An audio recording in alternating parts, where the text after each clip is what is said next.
விஜய் கட்சியினுடைய ஆதரவாளர் சில விஷயங்களை சொன்னார். ஏன் 2 தொகுதி முதல் தேர்தலை சந்திக்கிறீங்க, வந்த ஒரு 5-6 இடைத்தேர்தல் மக்களவையை சந்திக்கல, அங்க நான் மட்டும் எப்படியாவது ஜெயிச்சிடணுங்கிறதுக்காண்டி என் ஜாதிக்காரன் என் மதத்துக்காரன் எங்க இருக்கான்னு பார்த்து பார்த்து அதுவும் 2 தொகுதி.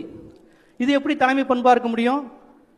மற்ற கேண்டிடேட்லாம் பார்த்துருக்கீங்களா? விஜய் கட்சியினுடைய மற்ற கேண்டிடேட்லாம் இந்த கில்லி படத்தில் வந்து விஜயோட அப்பா ஃபோன் எடுப்பார், பேர் கொக்கி குமார், நொச்சி குப்பம் வவ்வாலு, அதே மாதிரி தான் கேண்டிடேட்டு.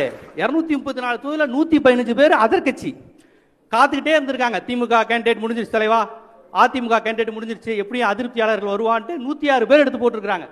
மீதி இருக்கிறதா யாருன்னு பார்த்தீங்கன்னா, யாரோ கோயம்புத்தூர்ல ஒரு டாக்டரை போட்டிருக்காங்க. மகிழ்ச்சியா இருந்துச்சு, பெண்கள் படிச்சவங்க டாக்டரை விஜய் போட்டிருக்காரு. பார்த்தா அது ஜோசியத்தின் மூலமா கேன்சரை ட்ரீட் பண்ணுதான். ஜோசியத்தின் மூலமா கேன்சரை ட்ரீட் பண்றாங்களாம். குழந்தை இல்லைன்னா ஜோசியத்தின் மூலமா ட்ரீட் பண்ணுவாங்களாம். ஏன்னா குழந்தை இல்லைன்னா ஜோசியம் பண்ணி எப்படியா குழந்தை பிறக்க வைக்க முடியும்? அந்த அம்மா அப்படி சொல்லி சம்பாதிச்சுக்கிட்டு இருக்கு. அது ஒரு இல்லீகல் ஃப்ராடு. அதுக்கு சீட்டு கொடுத்து இவர் வந்து வழக்கம் போல இப்படி இப்படி இப்படிலாம் பண்ணியிருக்காங்க. இதுல விஜய் சொல்றாரு, இந்த கேண்டிடேட் செலக்ஷன்ல ஒருத்தர் கூட மத்தவங்க இல்ல, நானே பார்த்து பார்த்து செலக்ட் பண்ண அப்படிங்கிறாரு. ஐயோ, பார்த்து பார்த்து இப்படியா? அது தூத்துக்குடியில் யாரோ ஒரு அஜித்தான ஒரு மீனவ பெண்மணி இந்த கட்சியை நம்பி ஏதோ அவங்க போராட்டம்லாம் பண்ணியிருக்காங்கன்னா கடைசியில் அதெல்லாம் லிஸ்ட்லேயே இல்லை பாவம். யார் பார்த்தா இவரு கூட இந்த கோம நடிகர் பேர் கூட தெரியல, ஒரு காமெடி நடிகர் அவரை போட்டிருக்காங்க, ஸ்ரீநாத். ஆமா, ஸ்ரீநாத். காமெடி நடிகர்லேயே அவர் பிரபலம் கிடையாது.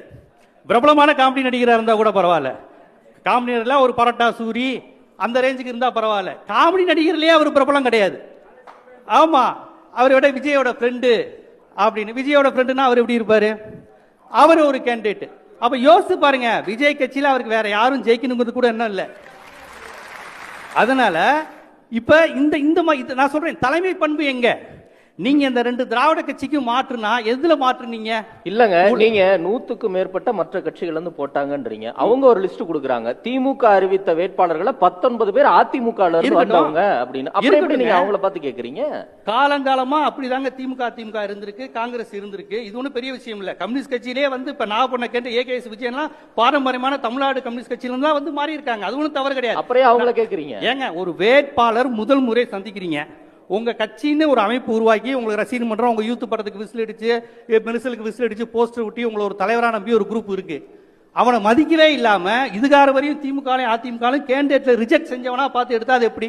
விஜயகாந்த் கட்சி ஆரம்பிச்சாரு, அவரு ரசீது மன்றத்தை நம்பி தான் ஆரம்பிச்சாரு. முதல் தேர்தல் 234 தொகுதி நின்னாரு, 100% ரசீது மன்றத்தை சேர்ந்தவன் தான் போட்டாரு விஜயகாந்த். 160% கட்சி அந்த கொடி கட்டினா அவன் மட்டும் தான் வாய்ப்பு இருந்தாரு. அதுவும் இதே மாதிரி கட்சி தானே? ஏன் அதுவும் சினிமாவில் வந்த கட்சி தானே? அப்ப அடிப்படையான விஷயங்கள் கூட நீங்க மாற்றாம எப்படி மாற்றுவீங்க?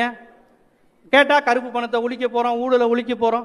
ஏங்க, ஒரு வீட்டுல பெத்த அப்பா அம்மா மனைவி மகன் மகள் அனைவரையும் கடன்காரன் ஆக்கி வச்சிருக்காங்க. இது தமிழ்நாட்டு கடனை இவர் அடைக்க போறாரா? இவருக்கு பெத்த பாவத்துக்கு பெத்த அம்மா அப்பா, கட்டுன பாவத்துக்கு மனைவி, பிள்ளைங்க. அந்த பிள்ளை இப்பதான் 19 வயசு ஆகுது. அந்த பிள்ளைக்கு நீ 4 லட்ச ரூபா கடன் தரணும் அப்படின்னு. யார்?